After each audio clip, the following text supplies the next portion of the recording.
Hey everyone, Mr. Newman here. We're just going to learn about proportions. I bet you guys have seen some of this before, but I teach things a little differently because I don't like to use tricks. I like to use understanding how things work. And so we're going to build a lot on what we've already done this year. So first of all, a proportion is whenever you have two fractions or ratios that are equal, just like in this example right here. Okay. Now just remember, fractions are just division. I know a lot of students have a phobia of fractions, and if you're one of those, I will show you all the ways to avoid having to deal with fractions. I think in this video I get around that by just dealing with division instead, and to undo division, you remember that you multiply. So we're going to think of this often as division, and we're just solving for the variable, so we're going to undo the division by multiplying. So for example, in this first one, we want to get x by itself. Notice that there's the divide by 6 right there. X over 6 is x divided by 6. So to undo that, we're going to multiply by 6. And what you do to one side, you must do to the other. And the 6's undo each other. 6 divided by 6 is 1. So we have this fraction on the right here. Now, I want you guys to notice something. First of all, we could type that in a calculator. 45 divided by 90 times 6, and you get 3. So 3 is our answer. But the thing I want you guys to notice is that I prefer to move the 6 around a little bit. Okay, let me just write this off to the side here. This is just in my head, okay? Whenever I see 45 divided by 90 times 6, I know that times 6 is the same as if it were in the numerator, like this, 45 times 6 over 90. This way of typing it in the calculator is not only a little faster and cleaner, I think, but you also avoid possible mistakes when compared to this. Now, in the newer calculators, you can type a fraction button, and if I haven't showed you that yet, you can ask me or ask a classmate. But I know that I can also switch it around because that's the same as 45 times 6 over 90. Being able to play this kind of moving the pieces back and forth in your head is an excellent skill to have, as we're going to see a little bit later. It seems like we're dealing more with fractions, but it actually makes it so that we can avoid having to deal with the fraction part of it, and we can multiply to get rid of those. So one thing I want you to notice, though, 45 over 90 times 6 is not the same as this, 45 over 90 times 6, okay?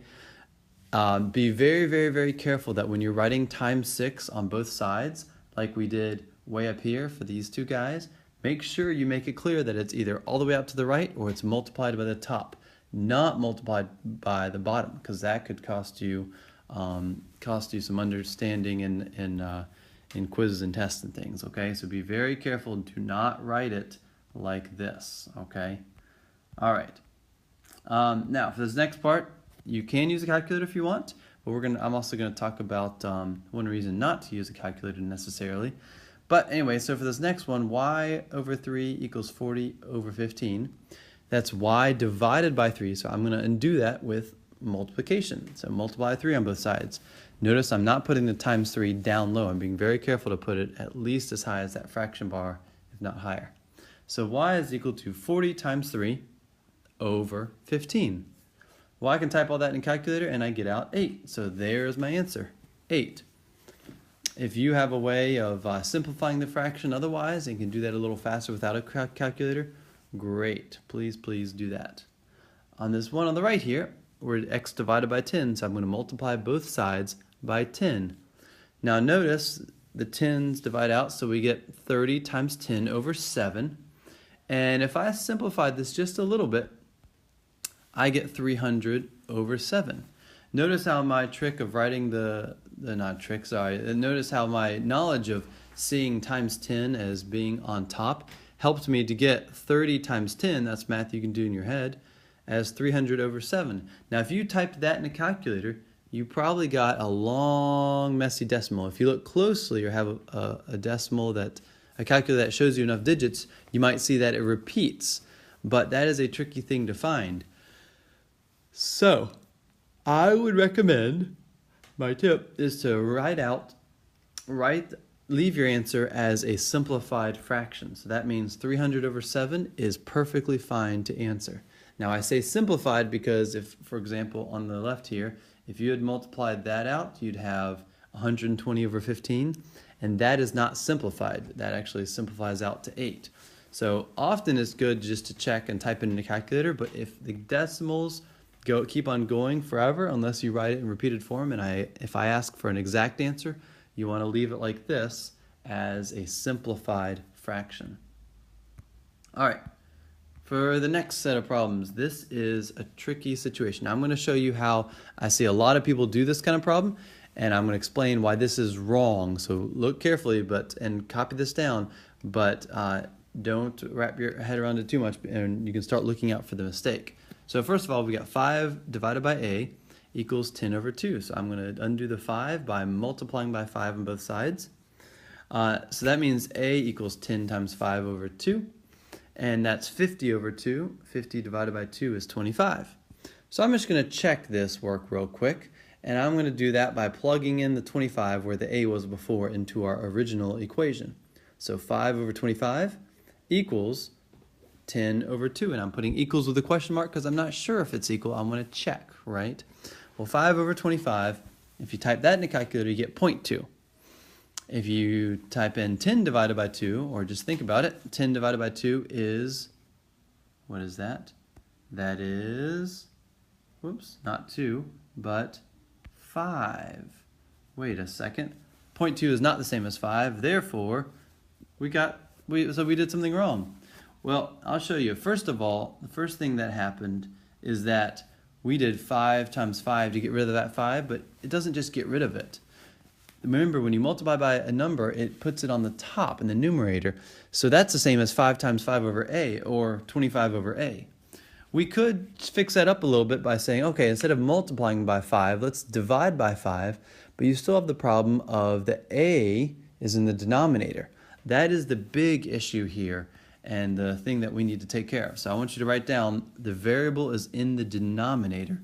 That is the big problem, okay? The strategy, the way we can take care of this, is if you take the reciprocal of both sides and then solve it like we did above. The reciprocal is a fancy word of saying flip the fraction, okay? So let me show you an example right here. First, we notice the a is in the denominator. So I go, okay, let's get it out of the denominator. Let's flip it. Let's take the reciprocal. But if you take the reciprocal of the left side, you have to take the reciprocal of the right side. Otherwise, they're no longer equal. So I flip the left side, that's a over 5. And I flip the right side, that's 2 over 10. Now it's a problem that we can solve like before. So let's multiply both sides by 5 now. This time 5 divided by 5 is 1, so we get a on the left. And 2 times 5 over 10 is 10 over 10. Without even needing to use a calculator, we know that is 1. Cool. So our answer is 1. Let's just check by plugging it in for a. 5 over 1, is that the same as 10 over 2? Well, 5 over 1 is 5, and 10 over 2 is 5, so check. We got it correct.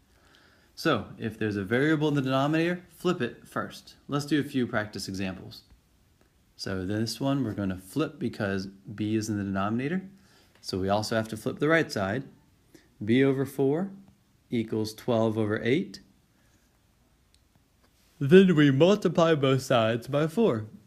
At this point, I want you to pause it and see if you can figure out the rest of this on your own. All right, did you figure it out?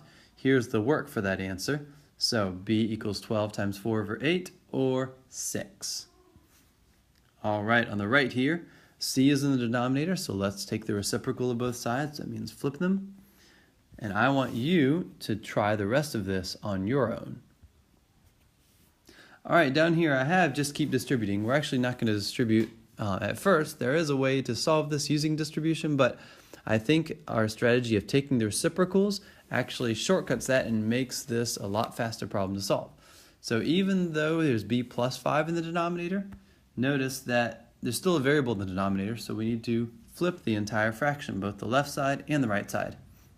When we do that, we get b plus 5 over 7.